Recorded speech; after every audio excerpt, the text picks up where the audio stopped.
Carolina on the floor, and really want to echo and emphasize what he's talking about, and that is that health care absolutely needs to be reformed.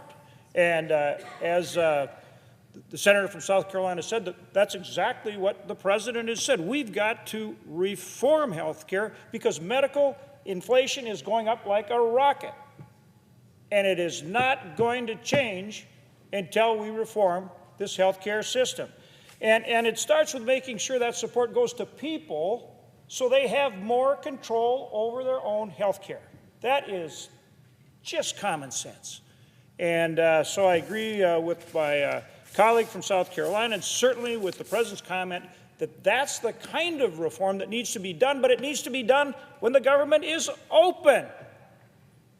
And again, we are calling on our colleagues to join us, to vote, to open up government. The American people are suffering.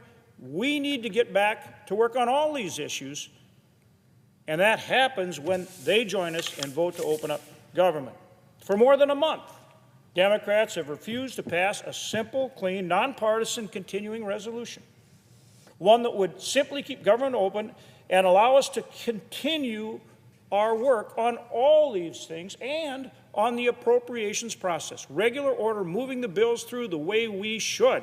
And gee, this is something that they did 13 times during the Biden administration, 13 times during the Biden administration.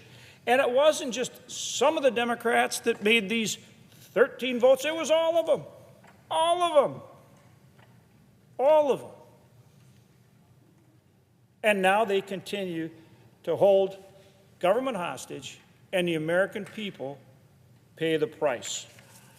For more than a month, Democrats have put programs like SNAP at risk, jeopardizing support that 42 million Americans rely on to help put food on the table. For more than a month, Democrats have refused to support women and young children who rely on WIC programs for supplemental nutrition assistance. Emergency funding for that program is nearly exhausted. For more than a month, Democrats have refused to provide educational opportunities to the 750,000 children who participate in the Head Start program, many of which are in danger of closing soon or have already been shuttered. For more than a month, Democrats have refused to pay federal employees, including our military, our National Guard, air traffic controllers, and TSA agents, those who keep this nation safe. These individuals are maintaining critical services for our nation while facing major personal financial uncertainty. The Department of Transportation has been forced to order air service reductions across the country in order to protect the safety of the traveling public, as fed up and tired air traffic controllers continue to go without pay. The men and women of our armed forces are waiting in line at food banks and struggling to pay their rent. Madam President, the American people are suffering. This shutdown is not governing. Senate Democrats need to vote with us to reopen the government so we can continue our work on full-year appropriation bills. As I said just a minute ago, during President Biden's administration, Democrats passed the same kind of clean, short-term CR 13 times. Now they want to add extraneous policies just to keep the government funded. The Appropriations Committee has advanced 8 of the 12 appropriation bills with strong bipartisan majorities.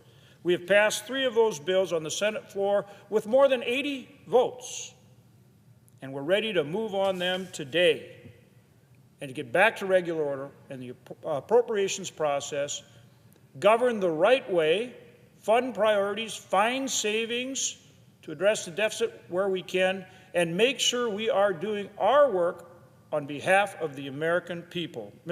Madam President, it is long past time for Democrats to vote yes to reopen the government. It is time to resume governing on behalf of the American people. It's that simple. With that, I yield the floor.